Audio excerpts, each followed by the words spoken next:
예은교회는 합니다. 예은교회는 말씀이 좋습니다. 예은교회는 찬양이 좋습니다. 예은교회는 평안합니다. 예은교회는 행복합니다. 나도 행복합니다. 아멘. 행복하시기를 축원드립니다. 질문을 하나로 설교를 시작해 보겠습니다. 오랫동안 교회 다니셨죠? 기독교 가장 중요한 단어를 하나를 찾으라면 뭘까요? 사랑. 예, 저도 사랑이라고 대답했는데 저도 대답하고 나서 나중에 답을 알고 나서 충격을 받았습니다. 정답이 있는데 정답이 사랑이 아니에요. 믿음. 아니 저도 그렇게 대답했어요. 저도 그때요 충격을 받았어요. 기독교에서 가장 중요한 정답은요 하나님입니다. 왜냐면요 사랑을 빼도 하나님이 계시면 기독교가 성립해요. 그런데 하나님을 빼버리면 기독교는 시체예요. 아니에요. 하나님이에요. 제가 왜 이 이야기를 시작을 하냐면요 저도 충격을 받았어요. 그럼 두 번째 중요한 건 무엇일까요? 하나님 나라입니다. 이게 정답이 있는 게요 주기도문에 있습니다. 주기도문 보세요. 주기도문 하나님 이름이 거룩히 여김을 받으시며 나라의 임하옵시며. 그럼 세 번째는 뭘까요? 하나님의 뜻입니다. 오늘 주제가 하나님의 뜻이에요. 근데 왜 가장 중요한 하나님이나 나라가 아니라 하나님의 뜻이냐면 자 보세요. 여러분 하나님 우리가 뭘 해볼 수 있어요? 없어요. 하나님 나라는 우리 그것도 해볼 수 없어요. 우리가 어떻게든 갈 수는 있을 수 있어도 하나님 나라를 우리가 건설할 수 있나요? 없어요. 그런데 우리가 할 수 있는 게 세 번째 하나님의 뜻은요 우리한테 주어진 영역이 있습니다. 주기도문에 이렇게 써 있습니다. 하나님의 뜻이 하늘에서 이루어진 것 같이 땅에서도 이루어지다. 그러면 하늘에서도 무엇인가 이루어지고 이 땅에서도 이루어지는 거예요. 아멘. 네, 그러니까 우리가 뭔가 할 수 있는 게 있는 것이 기독교에서 가장 중요한 순서대로 따져보면 하나님, 우리가 할 수 있는 영역이 없어요? 하나님 나라, 그분이 건설하셨어요. 근데 하나님은 우리한테 무엇인가를 맡겨주신 게 있는데 그것이 하나님의 뜻입니다. 네, 그래서 오늘 우리가 함께 묵상할 것은 하나님의 뜻이 무엇인지 한번 묵상해 보려고 하는 겁니다. 여러분 하나님의 뜻은 무엇일까요? 일단 제가 막 신학을 시작하고 전도사 생활할 때도 누가 사업을 시작하면서 하나님의 뜻이 사업에 있는지 없는지 기도해달라 해서 기도했습니다. 이제 안 합니다. 왜 안 하냐면요 그게 약간은 잘못 해석하고 잘못 은혜를 받고 이러잖아요. 기독교 무당이 돼버립니다. 왜 정치는 것 같으니까. 기도를 하지 말라는 얘기가 아니에요. 오해하시면 안 됩니다. 잘못하면 기독교 무당이 되어버립니다. 제가 왜 안 했냐면 성경 구절 데살로니가 4장 3절을 읽고 나서 그 이후로부터는 하나님의 뜻이 어딨냐 이렇게 물어보면요 사업에 있지 않고 하나님은 당신을 거룩하게 살아가는 거에 있다고 얘기해 드립니다. 데살로니가 4장 3절 앞절에 이렇게 써 있습니다. 하나님의 뜻은 이것이니 너희의 거룩함이라. 네. 아까 제가요 저도 사랑이라고 대답했어요. 내가 기독교를 오래 다녔는데 3대째 못해지네. 정말 중요한 게 뭔지도 몰랐구나라는 생각을 했습니다. 그리고요 절대 자랑을 하지 말고 이게 너무 중요하다고 생각해서 그냥 그리스어 헬라어 통째로 외웠습니다. 유일하게 헬라어 원어 외우고 있는 게 이 구절입니다. 텔레마 톰테오 호하기오스 휘무. 하나님의 뜻은 이것이니 너희의 거룩함이라. 아멘. 어디 가서 하나님의 뜻을 다르게 해석하지 마시고요 우리의 거룩함이다라고 한번 잘 묵상해 보시기 바랍니다. 그리고 저는 거룩하게 살기로 묵상을 하고 작심을 딱 했습니다. 문제가 생겼습니다.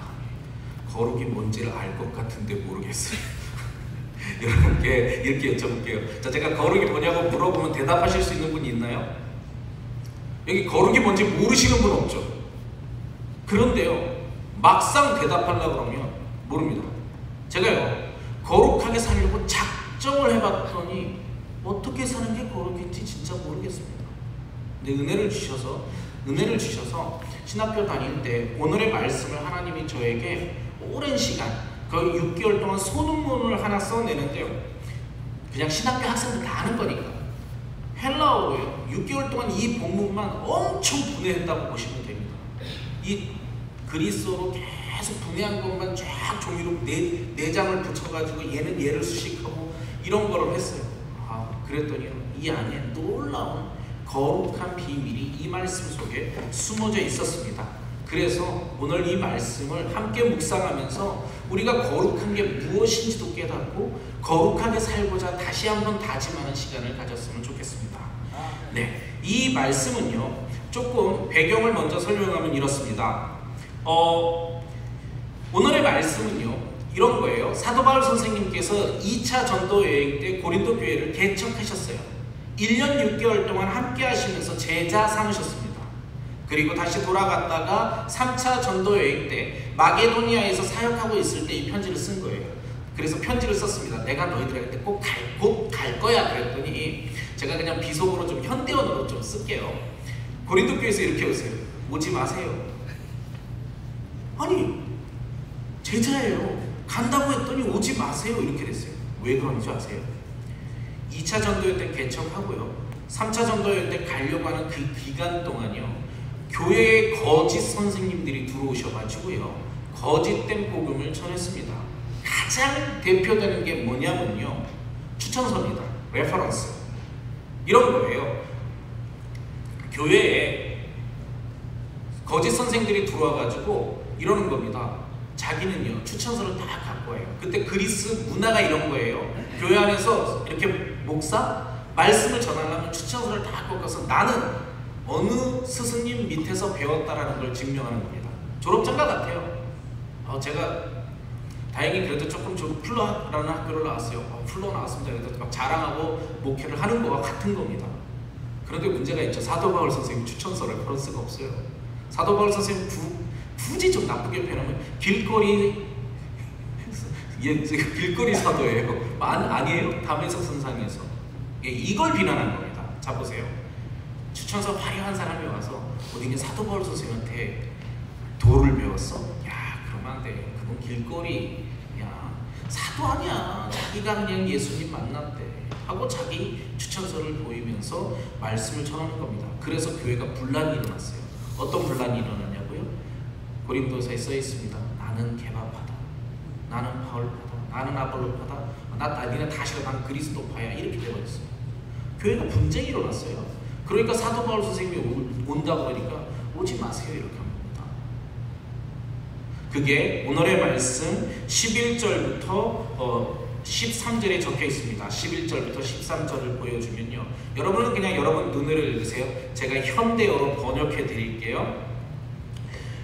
고린도에 사랑하는 성도 여러분, 내가 가려고 했더니 가서 내가 여러분을 사랑하는 마음으로 마음을 넓혀서 가려고 했더니 여러분이 삐졌어요. 그 삐짐이 나 때문에 삐진 게 아니라 여러분 마음이 좁아져서 삐진 거예요. 내가 여러분을 개척했잖아요. 내가 부모의 말씀으로 지금부터 내가 하는 말을 마음을 열고 들어봐 주세요 라고 11절부터 13절까지 써 있는 겁니다. 왜 이 말씀을 전하냐면요, 이게 키포인트입니다. 세상에 거짓 스승이 들어와서요, 세상적 지식으로 교회를 운영하는 것 때문에 지금 교회에 분란이 일어난 거예요. 그래서 이렇게 표현하는 거예요. 너희들의 마음이 좁아진 것, 그것을 마음을 열고 지금부터 내가 왜 세상 것이 섞여 있는지를 이야기할 테니 내 마음을 열어봐 주세요 라고 사도 바울 선생님이 제자에게 보내는 편지입니다. 오늘 말씀을 전하면서 저도 이렇게 얘기할게요. 김현태라는 목사가 전하는 말씀으로 보지 말고 마음을 열고요, 하나님이 여러분에게 전하는 오늘의 메시지라고 마음을 열어보세요. 아마 은혜가 있을 겁니다. 14절 이렇게 시작합니다. 너희는 믿지 않는 자와 멍에를 함께 매지 말라. 이 말씀을 오해하면요 이렇게 됩니다. 믿지 않는 자와 멍에를 함께 매지 말라니까 믿지 않는 자와 동업도 해서는 안 되고, 믿지 않는 친구와 만나면 안 되고, 절대 이런 거 아닙니다. 예수님은요 죄인들에게 찾아가셨어요. 사도 바울 선생님이요 믿지 않는 자들 찾아다니셨어요. 우리는 세상에 사는 종교입니다. 우리는 산속에 들어가서 노땅는 종교가 아니죠. 세상 속에서 살아가는 거예요. 그러니까 믿지 않는 자들과 멍에를 함께 맺지 말라는 말은 그 뜻이 아닙니다. 무슨 뜻인지 밑에 나와 있는데 제가 먼저 번역부터 해드릴게요. 거짓 선생들이 너희들을 가리키는 것들, 그것들 때문에 문제가 되니까 세상의 것과 생각을 공유하지 말라는 말입니다. 세상의 가치관으로 판단하니까, 그래, 세상의 가치관으로 판단하니까 내가 전하는 그리스도의 복음이 가짜인 것처럼 느껴지지. 내가 길거리에서 예수님을 만났던, 내가 사도 바울로서 제자를 예수님을 3년간 따라다니는 제자들은 무엇이냐? 그게 무슨 관계가 있니? 전하는 복음이 예수 그리스도고 생명을 전하는 것만 받아들이면 되지 않겠니? 세상의 헛된 것과 섞이지 말라라고 표현합니다. 그래서 그 밑에 구절구절 나눠놨지만, 제가 구절을 조금 나눠놓은 게 있습니다. 14절, 15, 16절을 나눠놨는데 넘겨봐 주세요. 슬라이드를 뒤로 가면 넘겨져 있습니다. 또 넘겨주시고요. 넘겨주시고요. 넘겨주세요. 또요. 또요. 또 잠시 더 한 번 더요. 한 번 더요. 뒤로요. 그냥 하겠습니다. 11, 12, 13, 14절에 보면요, 말씀 뒤쪽에 보면 제가 좀 잘라놓은 게 있는데 아마 뒤쪽으로 쭉 보시면 있을 겁니다. 찾으면 보여주시고요. 이 말씀을 갖다가 제가 좀 분해를 좀 해볼게요. 이거를 읽으면 좀 잘 안 나와지고요. 너희는 믿지 않는 자와 멍에를 함께 매지 말라라고 하면서 이렇게 놓습니다. 의와 불법이 어찌 함께 되며, 의와 불법, 빛과 어둠, 그 다음 거 안 읽을게요. 의와 불법, 빛과 어둠, 그리스도와 벨리알, 믿는 자와 믿지 않는 자, 하나님의 성전과 우상. 여러분, 이 5가지의 대칭 구조는요, 섞을래야 섞을 수 없습니다. 한번 섞어보십시오. 의와 불법, 의롭다라는 거예요. 의로운 행동이 의롭지 않은 거와 섞일 수 있나요? 안 섞입니다. 섞을 수 없어요. 빛과 어둠이요. 얘는요, 오늘 빛과 어둠을 조금만 많이 묵상하세요. 재밌는 건 아인슈타인이 초등학교 때 어둠의 정의를 이렇게 내렸습니다. 어둠은 존재하는 것이 아니다. 빛이 없는 상태가 어둠이다. 오늘 조금 본문의 핵심의 키포인트입니다. 빛과 어둠은요, 섞이지 않습니다. 그런데 빛과 어둠은 얼마나 재밌는 줄 아세요? 여러분 혹시 그림 그리면서 어렸을 때 밤 로저스라고 이 그림 참 쉽죠? 이거 하시는 그 화가 아세요? 그분이 이런 말씀을 합니다. 빛을 그리려면 어둠을 그리지 않고는 빛을 못 그린다. 어둠도 잘 표현하면 작은 불빛이라도 그려놔야 어둠이 표현된다고 합니다. 빛과 어둠은요, 공존하는 거예요. 섞일 수는 없습니다. 그런 것들을 모아놓은 겁니다.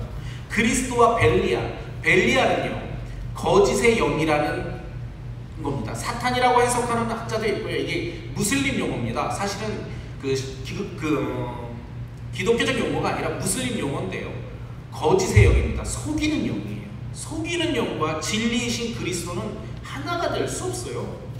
믿는 자와 믿지 않는 자가 어찌 상관하느냐? 이건 상관할 수 있을 것 같아요. 우린 믿지 않는 친구들이 있으니까요. 그러니까 그런 얘기가 아니에요. 요거는요, 정신세계를 같이 공유할 수 없어요. 그들이 하는 대로 똑같이 세상을 살아간다면 우리는 사실은 그리스도 편이 아니라고 하는 겁니다. 하나님의 성전과 우상이 어찌 일치되리요? 이렇게 되어 있습니다. 성전에요. 성전에 우상을 갖다 놓는 순간 하나님의 성전이 아닌 거예요. 네. 우리는 살아계신 하나님의 성전이라 이와 같이 하나님께서 이르시되 내가 그들 가운데 거하며 두루 행하여 나는 그들의 하나님이 되고 그들은 나의 백성이 되리라. 예, 여기 있는 것들은요, 잘 섞이지 않는 것들입니다. 뭘 섞지 않냐면요, 키포인트는 생각입니다. 생각을, 세계관, 가치관을 공유해서는요, 거룩해질 수 없는 것들입니다. 자, 한번 질문해 볼게요. 교회에 나오면 거룩한가요? 아니에요. 교회에 나오는 것은요, 그냥 교회에 출석하는 거죠. 교회에 나오는데 아까 하나님을 내 마음속에서 빼버리면요, 그럼 교회 나오는 거 아니에요. 클럽 행사? 그죠? 무슨 가입된 종교단체? 뭐 이런 거죠. 그러면 거꾸로 반대는요, 교회는 거룩하고 세상은 더럽다, 이런 표현은 어떨까요? 그것도 잘못된 표현입니다. 아예 잘못된 겁니다. 세상이 더럽고 교회가 깨끗한 게 아니에요. 교회 안에 하나님을 모시는 사람이 있기 때문에 교회가 깨끗합니다. 아멘. 하나님을 모시는 사람이 세상에서 열심히 하나님을 모시고 살면 그 세상 거룩한 겁니다. 가장 대표적인 거예요. 장사는 더러울까요? 아니에요. 장사, 사업을 하는데 세상 사람들에게 삶의 터전을 공급하고 내가 그들에게 하나님의 복음을 전하고 거기서 남긴 이익으로 내가 하나님을 섬기고 내가 정직하게 장사를 한다면 그 장사는 교회만큼이나 거룩한 비즈니스가 되는 겁니다. 우리의 가치관은요, 세상 사람들이 갖는 가치관과 달라야 됩니다.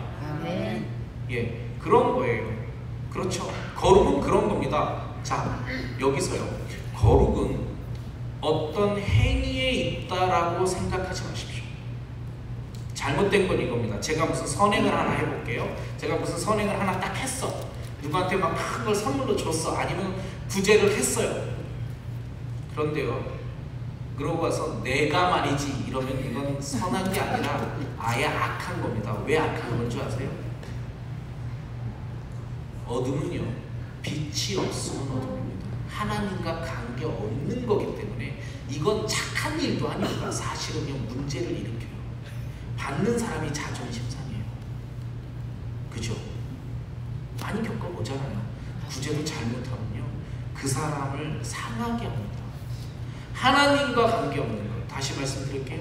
거룩은 행위 자체에 있는 게 아니라 그 행위 속에 하나님을 담는 우리의 마음이 있느냐 없느냐. 제 말이 성경에 증거가 있습니다. 17절과 1절의 말씀을 보면요, 이렇게 되어 있습니다. 17절이요. 그러므로 너희는 그들 중에 나와서 따로 있고 부정한 것을 만지지 말라. 내가 너희를 영접하여 너희에게 아버지가 되고 너희는 내게 자녀가 되리라. 1절의 말씀입니다. 7장 1절의 말씀은요, 그런지 사랑하는 자들아 이 약속을 가진 너희는 하나님을 두려워하는 가운데 거룩함을 온전히 이루고, 거룩함을 온전히 이루는 것은요, 하나님을 두려워하는 가운데서 이루어지는 겁니다. 아멘. 거룩이 무엇일까요? 제가 이것을 연구하다가요, 설교집을 쓰다가 다는 안 썼습니다. 제목만 하고 이거를 해야지 해서 거룩에 관계된 설교만 35편을 써가고 있습니다. 너무 방대해요. 그리고 찾아봤는데요, 거룩하라고 하는 말이 성경에 1000번이나 있습니다. 성경은요, 자체가 홀리북입니다. 아멘. 근데 그 거룩이요, 너무 신기하게 되어 있습니다. 지금 찾지 않습니다. 레위기 19장에 거룩을 쫙 하나님이 설명합니다. 첫 번째 나와 있는 게 뭔지 아십니까? 내 아비를 공경하라. 하나님이 이스라엘 민족에게 거룩을 설명하는 그 자리에 첫 번째가 내 아비를 공경하라요. 그리고 오늘 말씀에서 너희에게 내가 아버지가 되겠다고 말씀하십니다. 거룩은요, 그분을 아버지로 모시는 거에서 시작됩니다. 아멘. 그분을 아버지로 모신다라는 의미는 뭐냐면요, 내가 그분의 권위 아래서 세상을 살겠다라는 아멘. 나의 고백이 포함되어 있어야 아멘. 그런데요, 1절의 말씀에서 다시 한번 강조합니다. 온전히 거룩함을 이루는 것은 하나님을 두려워하는 것이라고요. 아멘. 네, 다시 한번 설명해 드릴게요. 여러분 교회에서 봉사를 하죠. 봉사를 하는데 그냥 에휴, 내가 착하니까 봉사한다, 내가 참고 봉사한다, 거룩하지 않아요. 악해질 수 있어요. 그것 때문에 잘못하면 상처받는 역병이 생깁니다. 하나님이 시켜서 내가 하나님을 두려워하는 마음으로 아멘. 우리 아버지가 나보고 설거지 하라고 그랬으니까 설거지 할 때부터, 네, 이것이 안 되니까 많은 교회에서도 문제가 일어나지요. 예, 말 한마디 잘못해가지고, 글쎄요, 말 한마디 잘못하는 것도 거룩하지 않고 그걸 마음에다 두고 삐져가지고 저 인간이 왜 저러나, 이것도 거룩하지 않죠. 그렇지 않나요? 말 한마디 잘못하는 것도 거룩하지 않아요. 삐지는 것도 잘못하잖아요. 마음이 좁아졌어요. 그래서 사도 바울 선생님 그러세요. 마음을 좀 넓히라고. 그죠? 오늘의 말씀입니다. 저는요, 지금 이 말씀을 보면서 사실은 구체적인 하나하나를 보는 게 아니라 원리를 찾습니다. 원리가 뭐냐면 이겁니다. 세상이 주는 가치관과 하나님의 말씀해 주시는 성경적 가치관을 섞어 흔들어 쓰지 말라는 아멘. 그게 믿지 않는 자와 함께 멍에를 매버리는 겁니다. 그렇게 멍에를 매버리면요 자신이 이럽니다. 그게 진리인 줄 알고 막 설명해요. 그건 진리 아니에요. 가끔가다 무서운 건요, 제가 이렇게 말씀드릴게요. 설교를 듣다가 가끔 무서운 것도 있어요. 목사님들이 저건 세상의 지혜인데 목사님들이 막 설명해요. 사실은 얼마 전에 이런 일이 있었습니다. 저는 생물학과를 나왔습니다. 대학원까지 공부했는데요. 좀 이따 얘기하려고 하고 일부러 얘기하는 겁니다. 제가 지금 정말 하고 있는 일은요, 세계관 전쟁을 합니다. 저는 그 과학과 성경을 연구해서요. 저는 생물학을 공부했고 신학교를 공부했어요. 그리고 사실은 신학교도 박사학위 졸업했는데 지금 철학을 공부하고 있습니다. 근데요, 제가 하는 일이 뭐냐면요, 세계관 전쟁입니다. 지난번 얼마 전에 어떤 목사님 설교를 듣는데 진화론에서 만들어진 세계관을 교회에서 진리처럼 선포합니다. 그분 몰라서 그런 거예요. 그분 비난하는 게 아니라 제가 하고 있는 것은 그런 것을 연구합니다. 무엇이 성경적이고 무엇이 세속적인 것을 분리해내는 겁니다. 여러분, 거룩이라는 단어는요, 하기오스 카다시라고 하는 단어를 쓰는데요, 얘가 갖고 있는 뜻은 이겁니다. 분리하여 깨끗함을 유지하는 겁니다. 무엇을 분리해야 되냐고요? 생각을 분리해야 됩니다. 이 생각을 분리해내는 것과 거룩한 것이 얼마나 중요한지를 하나 예를 들어서 한번 설명을 드려보겠습니다. 제가 아까 성경과 과학을 연구한다고 했죠. 이런 걸 연구합니다. 진화론을 공부하는데, 진화론은 찰스 다윈이 만든 이론이에요. 그리고 진화론의 찰스 다윈이 만든 이론은요, 가장 핵심적인 게 자연 선택입니다. 혹시 학교 다닐 때 공부해 보시면요, 길이 뭐 여러 마리 있다 넘어지고 뭐 이런 거예요. 그런데요, 로버트 스펜서라고 하는 영국의 사회학자가 이 용어를 바꿉니다.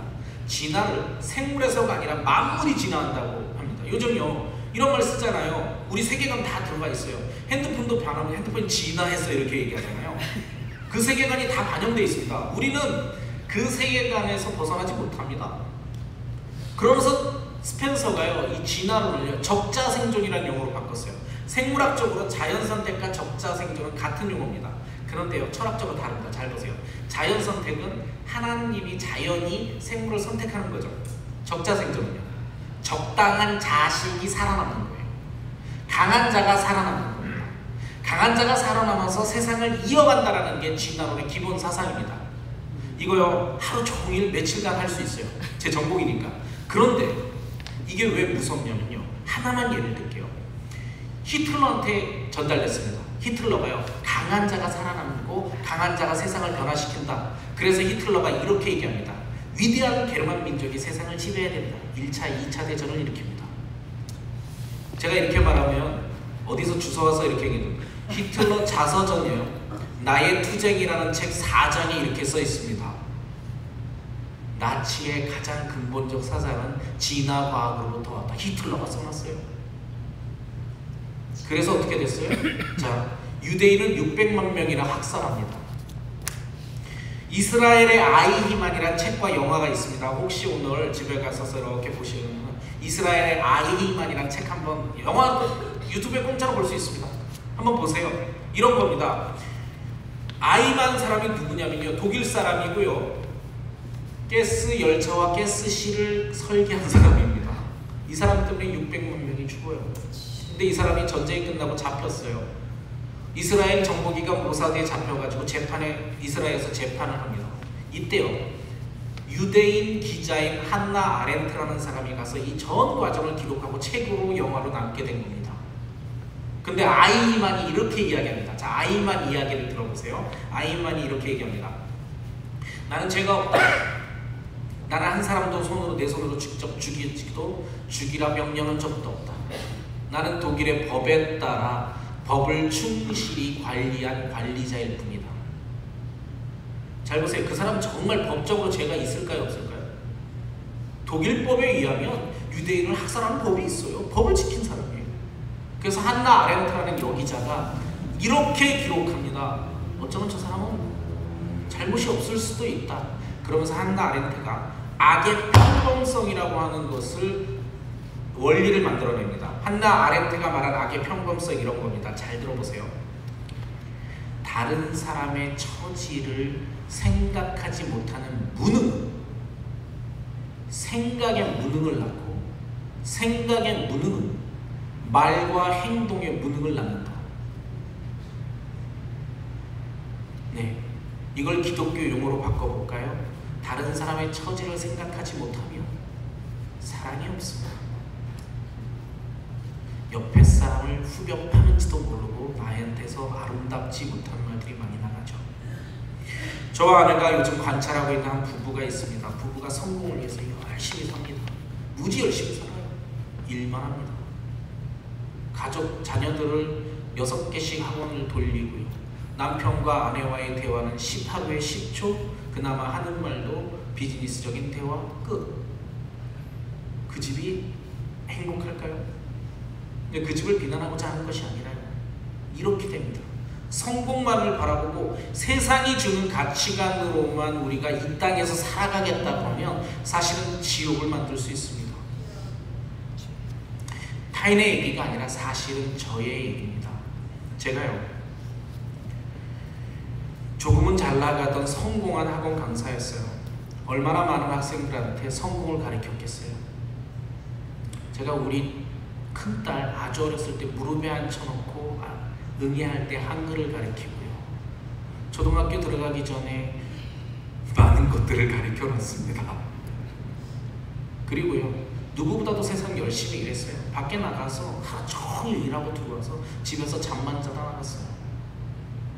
열심히 산 줄 알았어요. 근데 진짜로 제가 회개하고 나니까 내가 괴수 중에 괴수입니다. 잘 보세요. 아이한테 사랑을 가르치는 게 아니라 세상의 성공을 가르쳤어요. 내가 가르쳤던 성공한 학원 강사로서 무수한 아이들한테 성공을 가르쳤어요. 그 아이들이 세상에 나가서 얼마나 괴물이 되어 있을까 생각하니까 두려워요. 집에서요, 아내가 있어서 그렇지만 아내를 더 돌본다는 그런 개념이 없었어요. 내가 돈만 벌어다 주면 내 할 일 다 한다고 생각했어요. 집에서 아빠를 그리워하거나 남편을 그리워하는 아내를 생각하는 무능이 할 수 있는 게 무엇이냐면 그냥 세상을 막막하게 건조하게 만듭니다. 제가요, 타인의 생각을 잘 못 읽어요. 그런데요, 여러분은 어떤가요? 저는 재수 중에 재수로 회개했습니다. 여러분은 하시구나요. 사실 사도 바울도 자신이 개수 중 개수라고 생각했어요. 여러분도 타인의, 내가 옆 사람 이렇게 돌이켜보고요, 그 옆 사람의 상황을 지금 고려하지 못하면 그게 악이에요. 빛이 없으면 어두운 건요, 빛이 없는 상태예요. 악하다는 거, 악이 따로 존재하지 않아요. 한나 아렌트가 얘기한 거예요. 선하지 못하면 악한 겁니다. 다시 얘기해 드릴까요? 선하지 못한 자체가 거룩한 아무 관계없는 겁니다. 여러분은 거룩하신가요?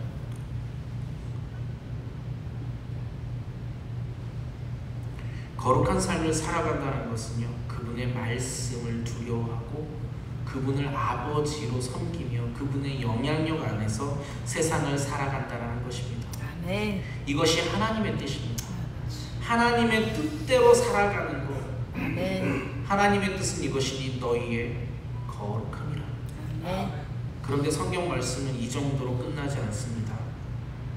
훨씬 더 성경은요, 하나님의 뜻을 무섭게 이야기합니다. 사도 바울 선생님의 말씀이 아니라 예수님의 말씀입니다. 마태복음 7장 21절입니다. 예수님이 이렇게 말씀하십니다. 나더러 주여 주여 하는 자마다 다 천국에 들어갈 것이 아니라 다만 하늘에 계신 내 아버지의 뜻대로 행하는 자라. 아멘. 우리가 거룩해야 되는 이유는요, 사실은 두려워해야 됩니다. 아멘.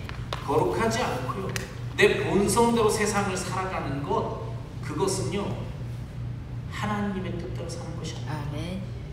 혹시 이 중에요, 그래도 나 정도면 선하게 착하게 살아가는 거지, 그냥 착하게 살아갈 수 있어요. 근데 하나님의 기준은 악한 겁니다. 아멘. 마음속에 하나님을 두려워하지 아니하고 그렇죠. 마음속에 하나님과 관계없는 자신의 본성대로 살아간다면 악한 겁니다. 아멘. 그 악함이요, 자신은 모릅니다. 옆에 사람을 죽이는데 죽이는지 몰라요. 진짜 모른다고요. 그것 때문에 그 사람은 죽어가는데 자신은 나는 선해하고 웃고 살아요. 얼마나 두렵고 떨려야 되는지 느껴지시나요? 하나님의 뜻이 한 군데 더 나옵니다. 항상 기뻐하라, 쉬지 말고 기도하라, 범사에 감사하라, 이는 그리스도 예수 안에서 너희를 향한 하나님의 뜻이니라. 아멘. 지난주 목사님께서 기쁘고 즐겁게라는 말씀을 했습니다. 거룩의 일부분을 설명하신 겁니다. 아멘. 그리고 어떻게 거룩하는지도 또 일부분 설명하셨어요. 지난주 목사님의 설교 중에 당뇨병 걸린 곰 생각나시나요? 관광객이 주는 설탕, 과자 이런 거 주워 먹으면 당뇨병 걸려요. 나무가 있어요. 이게 나무라고 치고 제가 이 나무에다가 쓰레기, 소금, 설탕 이런 거 줍습니다. 여러분의 영혼에 무엇을 먹이느냐는 여러분이 먹이는 건데요. 세상에 헛된 쓰레기들을 계속 갖다가 이것이 진리네 이러면요 망합니다. 아멘. 자신이 죽어가는데 몰라요. 저예요. 유튜브에 거짓 뉴스들 엄청 많습니다. 쓸데없는 거짓 잡다한 내용들 많아요. 그걸 보고 좀 즐기는 거 괜찮을 것 같아요. 계속 그런 것만 한다면요 여러분은 망할 것입니다. 아멘. 그런데 성경에요 살아가는 방법도 가르쳐 줍니다. 성경에 뭐라고 가르쳐 되어 있냐면요 이렇게 되어 있습니다. 거룩해지는 것은 오직 말씀과 기도라고. 아멘. 말씀과 기도 곧 이것으로만 거룩해지는 것을 아멘. 여러분에게 무엇을 먹이느냐요? 말씀과 기도. 그래서 박 목사님이 성경 일독을 그렇게 강조하시는 겁니다. 매일 성경을 읽으면서 조금씩 내가 세상의 것들을 버려버리고 하나님의 것들을 나한테 줄 때 내가 살아갈 수 있는 것입니다. 아멘. 3개월 남았습니다. 12주면 한 번 읽을 수 있습니다. 지금까지 놓고 계셨다면 오늘 가서 작정하십시오. 아멘. 오늘 가서 작정하면 올해 가기 전에 한 번 읽을 수 있는 마지막 시간이 왔습니다. 아멘. 여러분 오늘 여러분과 저는 함께 거룩에 대해서 묵상을 해봤습니다. 아멘. 여러분 거룩은 하나님의 뜻입니다. 아멘. 그리고 이 하나님의 뜻대로 행하여 하늘나라를 소망할 수 있습니다. 아멘. 여러분이 하나님의 뜻대로 질서 있게 살아가지 못한다면 주변의 사람을 불행하게 만드는데도 모릅니다. 아멘. 나는 돈 벌어서 가족을 다 살폈다라고 항변해 봐야 사실은 악한 겁니다. 아멘. 그걸 너무 늦게 알았어요. 저예요. 속아 살았다는 것을 알게 되었습니다. 아멘. 이제는 속지 않는 여러분의 삶이 되기를 축복합니다. 아멘. 죽으면서까지 외치고 싶은 성경 구절이 하나 있습니다. 레위기 11장 44절의 말씀인데 좀 깁니다만 다 버리고 가운데 이런 말이 써 있습니다. 내가 거룩하니 너희도 거룩하라. 아멘. Be holy, for I am holy. 이 한마디 죽을 때까지 머릿속에 기억하고 살고 싶어 합니다. 아멘. 이 시간 이제 잠깐 우리가 묵상을 할 텐데요. 묵상하시면서 거룩을 묵상하십시오. 무엇을 묵상하는지, 왜 거룩해야 되는지, 어떻게 사는 것이 거룩한 삶인지 묵상하십시오. 아멘. 사도 바울 선생님은 이렇게 말씀하십니다. 믿는 자와 멍에를 함께 매지 말라. 세상의 가치관대로 살아가지 마시고 하나님을 두려워하는 마음으로 이 땅에 살아가시기를 축복드립니다. 아멘. 우리 잠시요 1분 정도 오늘의 말씀을 조용히 묵상했으면 좋겠습니다. 조용히 묵상.